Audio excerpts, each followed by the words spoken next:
All right, welcome in. As promised, Mirin Fader is here with us. Perfect timing right off game one of Hawks Bucks as we continue to see where this Giannis Antetokounmpo run is going to go.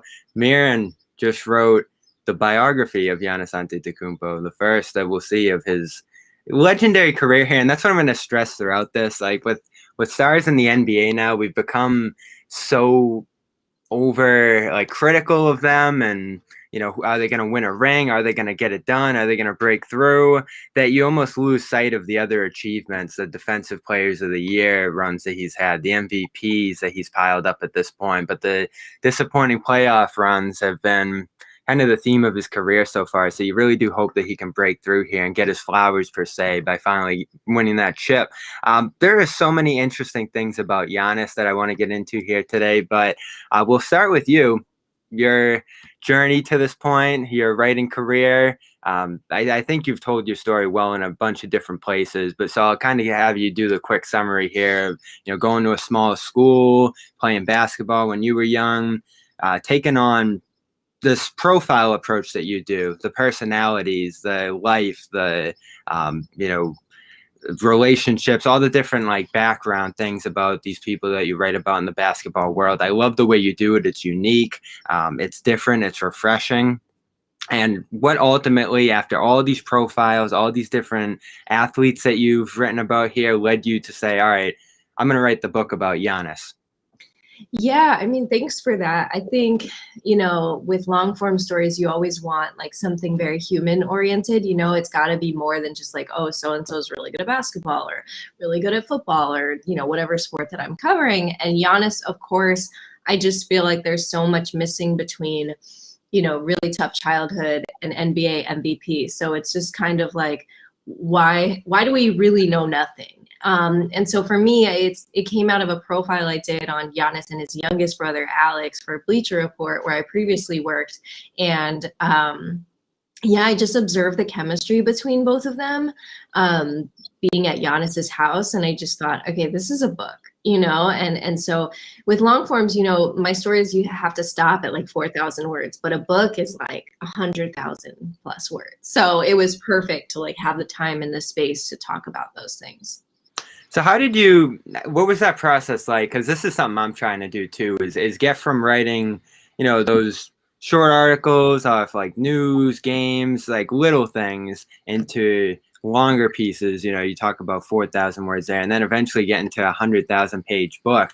How do you start to write longer and, go further and stretch these stories out the way you do? Yeah, I mean, I started out at a newspaper, the Orange County Register, and they would like cap me at like 800 words. Like writing 1,000 was like very exciting, It's just like, oh my God. And then if we get to like 1,200, it's like, whoa, 1,200, So I think it's just accepting that like it takes a long time to be able to do the work that you want to do. I was doing that for like 4 years, Mm-hmm. And it was hard because I felt like they cut the soul out of each piece and I wanted to continue on. So I just started pitching. And I think I mentioned this too the other day. I was, you just got to pitch to people and say like, this person deserves a longer story. I'd like to write on this person. And freelancing is kind of how I started. I would freelance in my spare time for ESPN and Bleacher Report, SB Nation, a lot of places. And then finally I got picked up by Bleacher Report. So, but it was a long time as a freelancer, What was that first story where you broke through that 800 word mark there? What was like the first one where you really got to go long on someone? It was interesting. Cal State Fullerton was one of my beats, and they're really known for baseball. They're like the small market program that always goes to the College World Series. And but nobody was covering their softball team. And this new coach comes in and she's trying to take over the program. And so I did this long form on the softball coach, and they were terrible that year, but in like 6 years they became conference champions. And I went back and she had the article like framed on her inner office. And I was just like, stunned, so it felt really good to get a longer story there.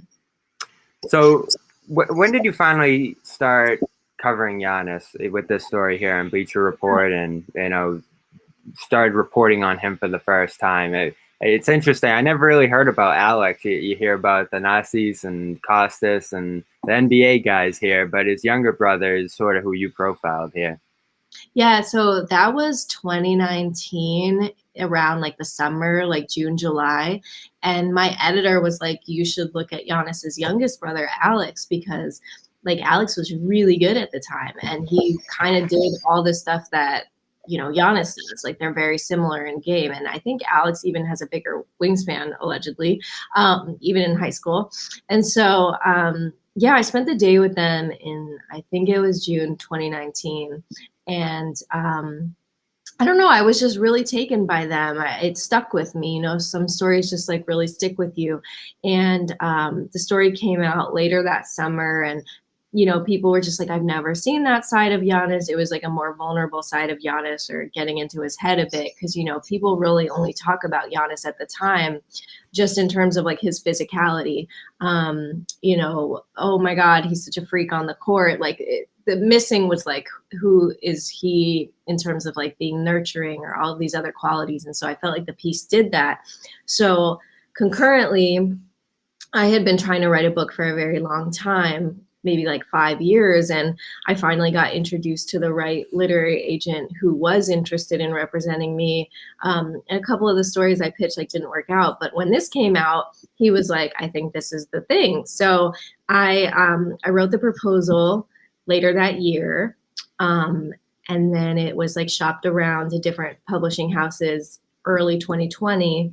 I signed the deal March 2020 when the world shut down. And then I had from March 2020 to March 2021 to do the book, which is insane. Usually you get 2 years. I got 1 year. So you had that background reporting from 2019, but when the world shut down, it becomes a little bit tougher, I'm sure, to get the kind of like access and interviews and visuals there that you would want. You know, it was really the easiest time to get an interview with someone because you could just hop on the computer there and do it. But at the same time, you couldn't be in all the places you wanted to, I'm sure.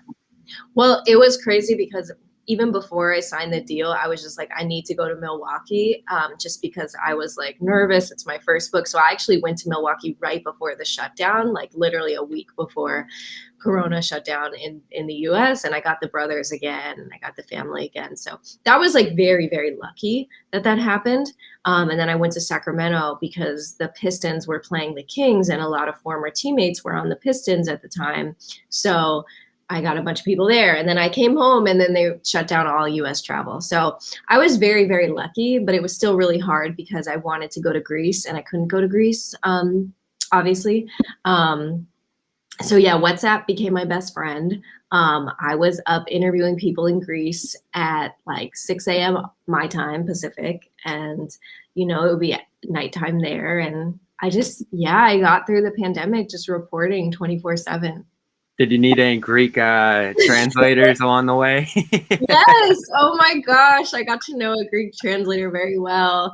And this person like really helped me out, not just in terms of like interviewing people, but you're working with like secondary source material, like trying to find all the articles ever written about Giannis in Greek. And like I definitely got help from people for sure, but you know, there just wasn't that many because he wasn't destined for success. You know, he was like in this awful league and nobody really thought twice about him. He was kind of an afterthought. And so it's very interesting to find, you know, the 10 articles ever written about him back then, which is like insane, you know? It's unbelievable because this story of him, it really has a little bit of everything. There's like nationality, identity, poverty, just all these different stories of life, and really the way the game has gone international at this point that I think this reflects too. You just read some of the stories of his come up there, and you know, like there's just so many little tidbits. The fact that he had to change his name from Antetokounmpo to Antetokounmpo to match with like, you know, the Greek society there, but like even all those little things, his basketball interests and, you know, their, you know, push to work hard there and all these different things really didn't break through and have them become accepted there. And really, like one of my favorite basketball stories I've ever read was that New York Times piece about how all right, now he's this MVP being celebrated in Greece and the Greek Freak and all this different stuff, playing for the national team. But when he was there, he wasn't able to become a citizen. He wasn't able to, his family wasn't able to get the civil service jobs. He didn't become a citizen until a couple of years before he went to the NBA draft. And Right. they just had to fight so hard to belong there in Greece. They had to fight so hard to belong there, and also that there's just so much revisionist history about how people felt back then versus now. And one of the parts of the book that I enjoyed reporting was finding his childhood best friends, and there were a couple that were also Black Greek and undocumented, and sort of charting their careers and non-careers and just how they weren't able to ascend in the way that he was because they didn't get their papers expedited. They weren't 6'9" at the time. And so looking at the way that his friends' lives really diverged really gives you perspective on how lucky Giannis got and how improbable it was, and how quite sad it is for everyone else who is Black and Greek and can't get basic, rights in life. So I just thought it was interesting to kind of use them as a way to learn more about like all the, the obstacles that Giannis had, because it really wasn't going to happen. I think that's what people don't understand, is that he was one event away from not making it. It was always like one thing away from not making it. It was never destined. It was never like supposed to happen. What was the turning point you think that led him to break through and do what was so unlikely there? Yeah, I mean, I think it's a couple things. First of all, like the NBA does its homework. Like these scouters are not going to Greece to find talent. They've identified him as talent. Now it's just how good can he be? So I think first of all, like credit to the whole international scouting community that just sees these people, even though you don't know what they're going to turn into. There's even in like those lower leagues in Greece. Right. It's like actually insane. And so, credit to them. But I think as far as like the other things that allowed him to break through, it was a perfect storm getting drafted to an awful team where everything goes wrong. Everyone gets injured. They won 15 games. And he just luckily gets into the lineup because they're so bad. And so what if he gets drafted to another team where he doesn't get to play and develop? Would he become Giannis? I don't know. Like, I think it was a perfect storm, like, being in a small market environment where they actually cared about him and was there for him and supported him and allowed him to play through his mistakes. Like that I think that allowed the breakthrough, because I don't know if that would have happened with another team. They want you to, when you get drafted, you need to be ready. Like this idea of development is really like a far gone concept. Yeah, no, it was stunning. I still remember the day he got drafted, and it was like, could this guy be like way later in the draft? Could he be up at the top? And he ultimately landed somewhere in the middle there, and the Bucks took a chance on him. Of course, like here in Boston, it's still like, oh, the Celtics could have got him. They drafted Kelly Olynyk over him. And at that time, like no one would have been waving a flag to draft Giannis. It would have been seen as like such a massive gamble.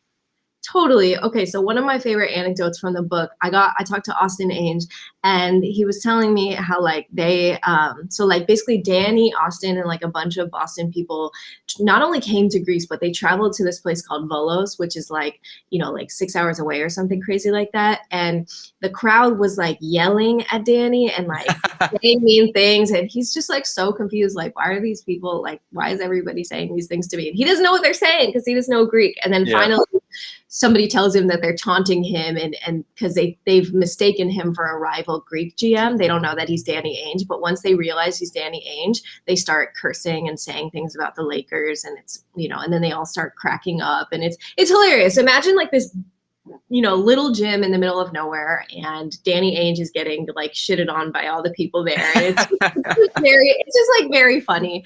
And then they come to a practice the next day, which was just like all the players were like, oh my God, Danny Ainge came to our practice, and it's just a huge deal. But what they basically said was like, if we knew Giannis would have grown 2 inches, it would have been a different story. He would not have fallen to where he fell at all. What made the Bucks believe?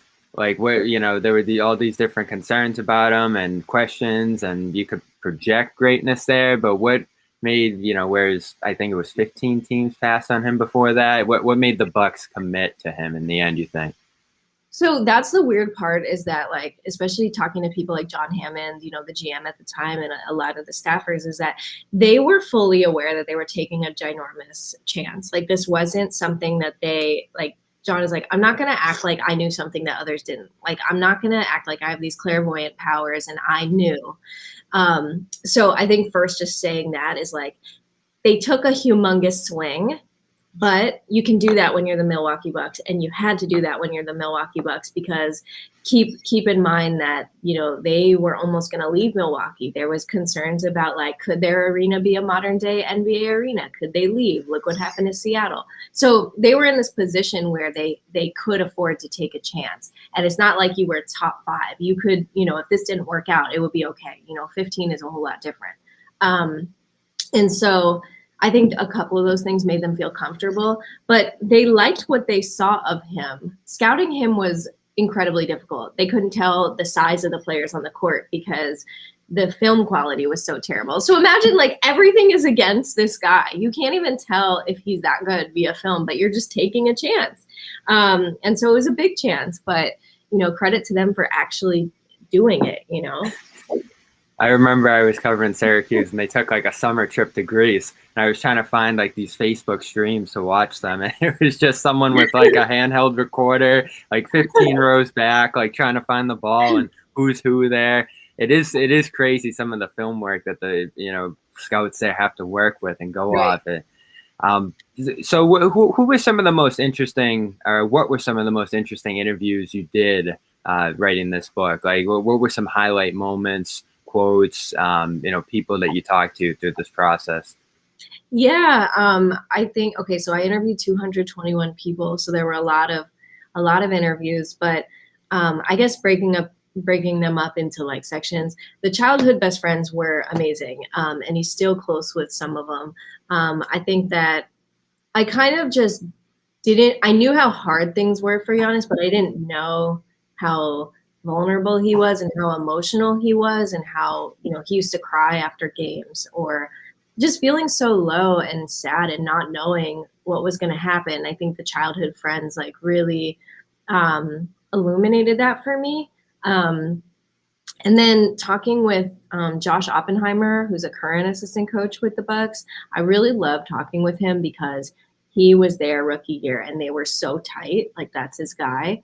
And I think that, I'm not sure if this is the exact quote, but I know it's in the beginning of the book. And Josh said, like, Giannis works as hard as he does now because he's afraid of losing everything. So I think that, like, that's his mindset. There's my dog. Okay, I got to know the dog's name. Sophia. Oh, I knew she was going to make an appearance one day on this show. so cute. She's dying to go enjoy the sun, so we'll wrap this up. But I still have a ton of more questions here on Giannis.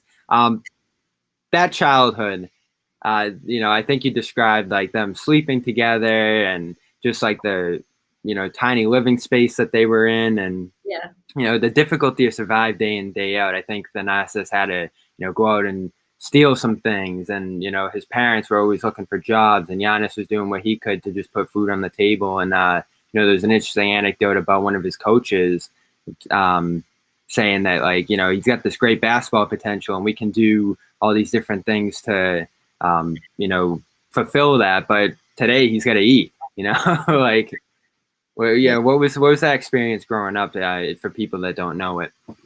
Well, Giannis didn't want people to feel sorry for him. So he never said to his teammates, like, hey, we're struggling. There was one incident, which is a pretty big moment in the early chapters of, he just didn't eat anything the whole day and he fainted on the court. And that's when everybody was like, oh my gosh, like, you have to start eating. And he just never wanted anyone to feel sorry for him. So he's, and they're also not the type of people that want to burden anyone or ask too much. And so out of the kindness of the teammates' hearts, they helped in the way that they could, but they weren't rich either. So it wasn't easy for them too. But yeah, I think it was really hard for Giannis to develop his basketball skills as well, because there were stretches of time where he'd just have to leave with his family to go sell trinkets to make money. So he'd be gone like 2 weeks and then come back for a couple practice and then leave for a month and then come back. And so it was just like very unstable. And this is when he's like 15, 16 years old. And finally, the coaches get him to stay. So again, it's like, a prospect that isn't fully on the court 24/7 at age 16, and that is like extremely rare, Did you get to interview Giannis for this? I interviewed him for the story that I did, which this was born out of. Mm-hmm. So this book has that interview in it. I do find that interesting because most of the time when you're writing a book, and I know you did get him for that story, but you don't really, I talked to Jeff about this a lot too, Jeff Perlman, like you don't get the subject himself. And it feels like that's almost fine because like, that prospect of it, did you want to like do a full interview with him for the book itself and like the full story here? Because it almost seems like that's too big of a interview to have here. Like you can get like everybody in the world around him, and that almost does like a better job of, writing the book than having to like come to Giannis and be like, all right, I'm writing your biography and like have that discussion and like everything that comes with that. Because a lot of times it feels like subjects are almost like unreceptive to someone else writing their biography, especially now where everyone wants to write their own documentary and produce all the own content about themselves and all that kind of thing. Yeah, well, I think a lot of subjects want to get paid, but that isn't, that's not journalism. Like you can't pay your subjects. So there's a lot of like as told to by, which is not, the work that I want to do right now. I want to do like real journalism, but the interview we had was great. And, it really, it colors the book. There's a lot in there from him. So I felt good about that. And then I interviewed the family multiple times. So like I mentioned that trip to Milwaukee. So I think just spending a lot of time with the brothers, because they're so close to him. So I felt like those interviews like really were illuminating as well. So of course I wanted more, like every writer wants more time, but all things considered, I felt really good. I mean, nobody else has interviewed the mom, and she's in there. So, I felt like, I don't know, it just gave me the latitude to explore things. Like, I don't know how much of, the racism he experienced, they might choose to put in if they were doing an as told to by story, so, sometimes you have more freedom. What was some of that racism, explicit, implicit, that he had to go through there? Yeah, I mean, so it really wouldn't happen when they had home games, but when they would travel to different places, that's when people would shout like really obscene things from the stands and just horrible. And then even when they just walk on the street, like people would say things. And so there was also this like neo-Nazi group that was around Greece at the time called Golden Dawn, and they would patrol these neighborhoods really like hunting for migrants, and they would beat them up. They would, there were murders. It's just really awful xenophobic group. And so, there were moments where Giannis was aware of them, or, so were the brothers, and, you couldn't walk home at night alone. You just always had to be aware. So even though there were like really, really kind, amazing white Greek people that helped out the family, there were also people that did not support them and were horrible. I think people think it's one or the other. It's both. There were amazing, selfless people that formed lifelong relationships with the family. And then there were just like truly awful racist people that didn't care that he was a basketball player. Like to them, he was Black and therefore not Greek, because they don't offer citizenship, even if you're born there. And Giannis was born there. How did his parents end up in Greece? They were from Nigeria, and, all the kids were born in Greece. What brought them from Nigeria to Greece? Yeah, Nigeria was really unstable at that moment. Like the economy was in tatters. Oil was one of their biggest exports, and there was just so much instability there, and political instability, and they needed a new opportunity. And one of the reveals in the book is that they actually didn't intend to come to Greece. They were going to go to Germany. So they went to Germany first, and then, Charles, the father, was going to play soccer, and then he had an injury that ended his career. And so they went to Greece from there, but Greece wasn't actually originally in the plans. So yeah, they were just looking for more opportunity, better opportunity. And I think Sapoli is an interesting place to have landed out of all the places in Greece, because it's actually a very migrant heavy neighborhood. So you had people from all different countries. It was really a melting pot. Mm-hmm. And what are his parents like? I think we have a good sense of the brothers there because one plays for the Lakers and one's with them there in Milwaukee. People kind of know who they are, but what are his parents like? Yeah, well, unfortunately, I never met Charles because he had died before I did the story. But Veronica was like really, really nice, but also really cautious. She doesn't. Oh no.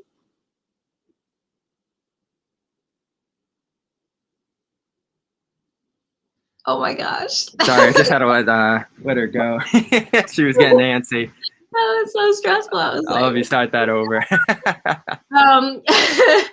What was it? Oh, Veronica. Okay, so because she was undocumented, and all these things, she couldn't really trust people, especially coming to the U.S. as well. So takes a little bit longer to warm up to, but she's very kind and just very supportive and just loves her children more than anything, and she is their role model. So they saw how much she sacrificed their entire lives, and so they wanted to repay her in any way they could. And from what I know about the dad, he was super, super selfless. And I know it sounds cliche, but like he always had a smile on his face, even when everything was awful. He would always just be walking around with a smile on his face and would always say, "How are you?" to friends. But he was gone working. The parents were both gone working like the whole day and sometimes night. So I think like I'm happy that Charles got to see Giannis turn into what he has, because it really changed things when they were able to come to America. They got denied at first with their visas, and that was really, really painful for Giannis' rookie year. So once the family came over, they were all able to just, I don't know, be a lot happier together. What strikes you about the way Giannis has grown up here over the last 10 years that we've gotten to know him to some degree? Like, you spoke about him being this kind of caring figure in the family there. And, obviously when you saw him in 2013, he was this skinny guy. And now he kind of looks like a Greek god. He's just like chiseled and just overpowering people. Huge head, just this staggering figure of dominance that wasn't always there. Like, I think physically, I get a good sense of how he's transformed over the last 8 years that he's been in the NBA here. But what about his personality, like him as a person, do you think he grew up the most in? I mean, I think he's opened up more to teammates. He was like really private himself. He's always been a friendly, hilarious person, like very funny. Like every teammate that's ever played with him has at least 3 anecdotes up their sleeve of the funniest Giannis stuff, but he's just opened up more in terms of like a vulnerable way. And I think it was Sterling Brown who said this to me last year, as far as like on the court growth, Giannis like listens more to his teammates. He's always like a person that, even though obviously he's a good teammate, he works so hard. He believes he can will his team to victory, but now as a leader, he's learned to like listen to other people and lead in that way. And that comes with also being more vocal. So one of the things that he struggled with majorly was opening his mouth. And Jason Kidd was like, "I need you to talk." Jason Kidd was trying to make him into a point guard, and like talking is like breathing for point guards. And so, but Giannis hated that, like hated talking. And so that's one of the biggest things is like he's become a leader that leads not just by example, but, vocally as well. So there's this sentiment against him that I don't know whether it's because he's not a great shooter or he hasn't won at this point or he's just always doing the spin move. Like, I don't know what it is about like fans online and their, distaste for Giannis, because I love him. I really do. Like he's become one of my favorite players, not only because of the personality you talk about there, but I feel like people should love this approach he's taken where he doesn't want to team up with the other greats in the game. And I know he's got a couple of really good teammates there in Drew Holiday and Chris Middleton. But, he's not everyone always thought he was going to go to Miami or Dallas or one of these places with other stars, LA. But he signed that extension through some uncertainty there. And now he has said over the next 4 to 5 years, he's going to try to get it done largely on his own there. I think one of the interesting things about that is this thing that he doesn't work out with other stars during the off season. He's talked about wanting to do it on his own and beat the best in the game and this kind of thing. Where do you think that stems from for him? Is it kind of just him growing up in a different culture where that AAU thing wasn't as prevalent here? Or is it just kind of his loyalty to Milwaukee? I think it's he thinks that, like, why would I give you my secrets? Like, why, if I'm trying to beat you on the court and kill you on the court, why would I give you a glimpse of my tendencies? It really comes from just a competitive aspect. And I think he's like very old school in that regard, like I think it was Josh Oppenheimer who said this quote about like, Giannis is never going to be on the banana boat. And if he's on the banana boat, he's going to be with his brother. His brothers. Yeah. So when he said that to me, I was like, okay, I get it. And it's not that he's not friendly. He's just, he comes off as like not friendly, but he's really just competitive, and it just comes from a desire to not let you see. However, I think there's a limit. Like, he turned down Dirk's Hall of Fame shooting coach guy. That's a guy that you need to accept an invitation to, in my humble opinion. But Yep. He doesn't want to work with outside people. But, he's been really successful doing it his way also, I think, regardless of like the slander that we've seen. But I think the problem is like, had he not been named MVP, nobody would care. Like, they would just still find him adorable and endearing and inspiring. I think once he was named MVP and the pressure, that's when it became enormous. That's when he had different expectations. Might have been like one of the worst things, not worst things to happen to him, but it just created a different lens through which we view him. Yeah, no, and it happens differently now for players. They come in at 18, 19, and especially a guy like him, he was just trying to find his way on that roster. Jabari Parker was the future of the franchise there when they were both getting started, and he had to fight to the top of the roster there. And unfortunately, Parker getting hurt the way he didn't help. Some other instability there, trying to find the right coach, all those different things. But really, we're just looking at 3 or 4 years now where he could have legitimately won the championship. So we're still kind of very early in his window. I was at Game 7, as I told you before we got on here. It was my favorite game I've ever gone to. The atmosphere was electric. I keep telling people that Nets crowd's underrated. And this countdown, or count up, I guess it was, on the free throws, just epic. Like, it was loud. It was a moment, especially after the last year where we didn't have crowds in stadiums, to have that effect there where you can probably imagine that's tough for him, going to the line, hearing that, getting that 10-second violation called on him in the past, and going through the process that he does there at the line. Like, that was just a moment that I'm never going to forget. And then him airballing the first one, but finishing the game, hitting 8 of 14 as he did, and winning the biggest game of his career. That was so much fun and really felt like a breakthrough moment. We'll see where it goes for him there. But that free throw routine with him, I've never seen anything like it. The stare, like, I'm going to almost try to like imitate it. He does the big breath, the stare, the ball's right here, dribbles a couple times, rolls it in his hand. Everyone's counting up there at like 12 seconds at this point, goes way above his head, and then just flicks it up there. And like, there's some games where it works. Most of the time it doesn't. And that's still this thing he's trying to get past is teams are willing to send him to the line. Like, his shot still at this point in his career isn't there 100% of the time. I just got so stressed as you were recounting. This is what I feel every time I see the routine. It's hard. It's hard to watch. I just feel stress coursing through my body. It's just, it's not good. But that game was just so intense. I was screaming. I have not cared about a team in a very long time. I was just like, oh my God. But Chris Herring had at Sports Illustrated, he had a really good piece about this. And it wasn't just on the shooting, but he had one line in particular where he was saying that, you could tell Giannis is like thinking, because he knows if he drives and he gets fouled, he has to go to the free throw line, and that's not great. So he's mulling over all of these things in his mind instead of just doing it. I thought last night's game much better job of that, but still, like that play where Trae Young was guarding him and he chooses to do a fadeaway instead of just, where's the hook? Where's the, if it's almost like not understanding how big and powerful he is. Or I don't even think it's that. I think he's just insanely coachable and he's been misguided his entire career.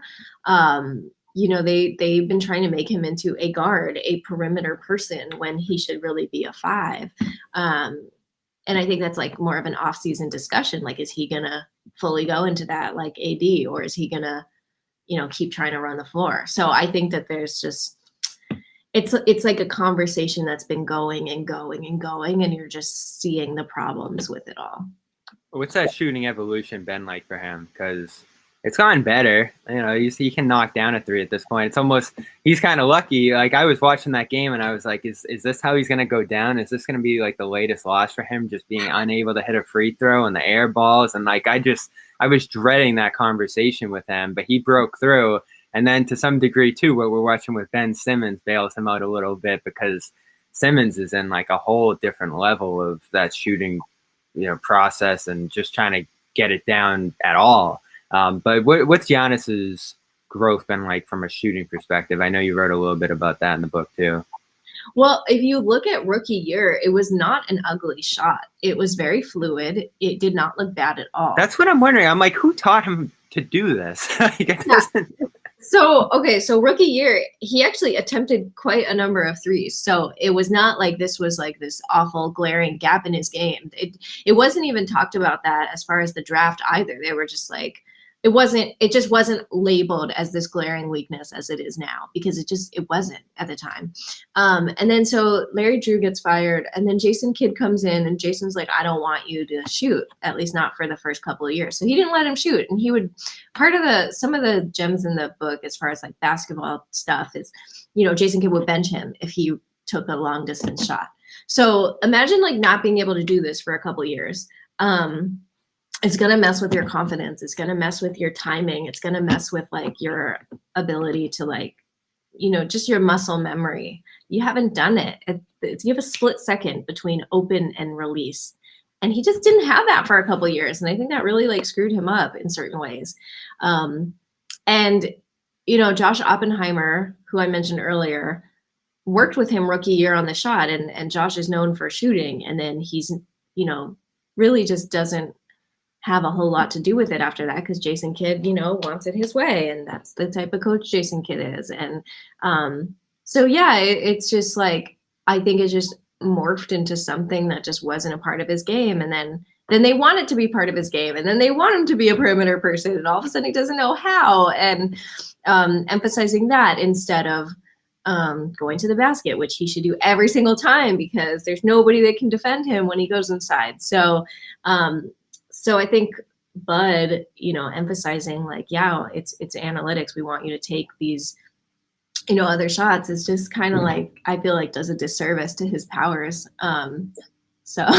Yeah, I really hope he breaks through and wins it all here. I'm rooting for them, and everybody's got a take on how he should play, what he needs to do. I think one of my favorite things is Barack Obama was on a podcast with Bill Simmons and was like, he needs to develop a mid-range. Like, everybody's got an opinion on this. I know.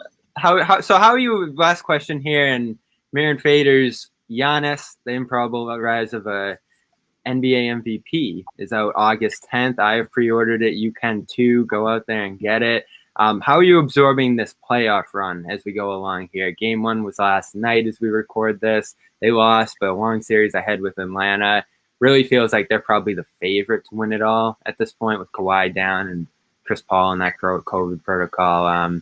Someone tweeted you saying, like, is there going to be like a playoff chapter that you have to write here for the soft cover edition? Like, how are you following this playoff run, and how are you working through it right now?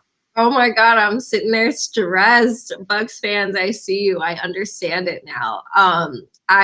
Books don't sell themselves. So essentially, like, if the Bucks do well, that'll really help me, which is nice. But so I'm just studying them. I know I'm going to have to write something for the paperback version. And the Hawks are for real though. Everyone was like, okay, the Bucks are going to take this, but I mean, they're good and they're fun. The Hawks, you know, they're not to be taken lightly.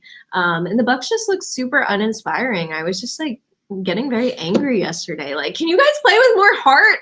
Come on, you know? And they just, I don't know. There's just no urgency, like no closing out, you know, not playing defense, not rotating, and just jacking up threes. And it's annoying. They're frustrating.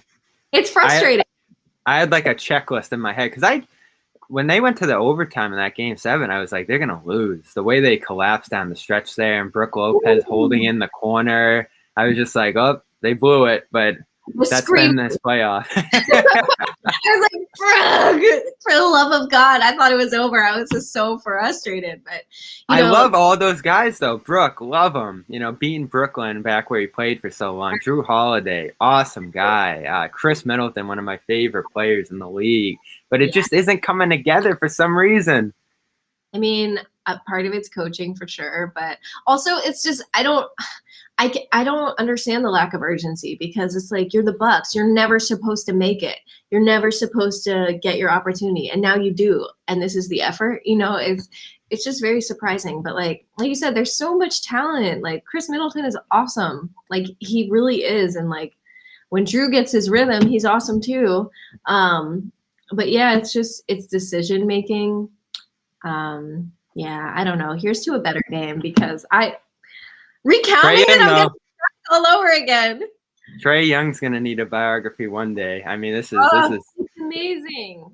The shimmy. It was so great. These playoffs have been amazing. They really have. These are the best I can remember. Why is everyone complaining? It's wonderful. I don't know. We gotta stay off Twitter, me and you, and just enjoy the game. I don't get. There's just so much negativity on there around the league, and it's like, listen, who cares about the ratings? Who cares about how Adam Silver and the business people care about this? Like, this is just really good basketball, and we can all sense that. We can all feel it. It's a little unfamiliar, for sure. You know, LeBron's tweeting about well, I told you guys, now I'm not in the playoffs anymore. It's like, we'll be fine. We got Devin Booker. We got Giannis. We got Paul George. But again, at the same time, this is a bunch of people who haven't broken through. Paul, Giannis, George, you know, on the Hawks side. They're younger. There's not the expectations there. But someone's going to break through here and finally going to get beloved and get their flowers. And hopefully it'll be Giannis. But Mirin Fader, thanks so much for being here. Awesome talking to you. Thank you for all the advice you've given me early in my career here. I was in the that competition last April. I think it's talking about quarantine memories, where we had to write the obituary and the. Dude, congrats for getting through that. My favorite was I got to write about an Italian sub. I think one of the topics was write about food. It was some fun topics there. You killed it. You killed it. Well, thank you.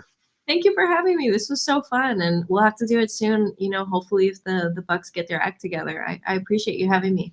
We'll do it. I can't wait to read the book. I'm still getting through Jeff's Lakers book right now. Anything good you're reading right now? Oh my God. This is, as you can see, I love books. But when somebody's like, what's your favorite book, or what are you reading? I'm just like, books. I think it's called Of Salt and Women by Gabriela Garcia. I just started that. I might be butchering the title, but it's really, really good. So yeah, I'm a total book nerd. But if anybody has ideas for book number 2, let me know. Hey, I'll send some your way myself. Thank you, Mirin. Thanks for being here on Dome Theory, and we will talk to you again here on the show soon. Great.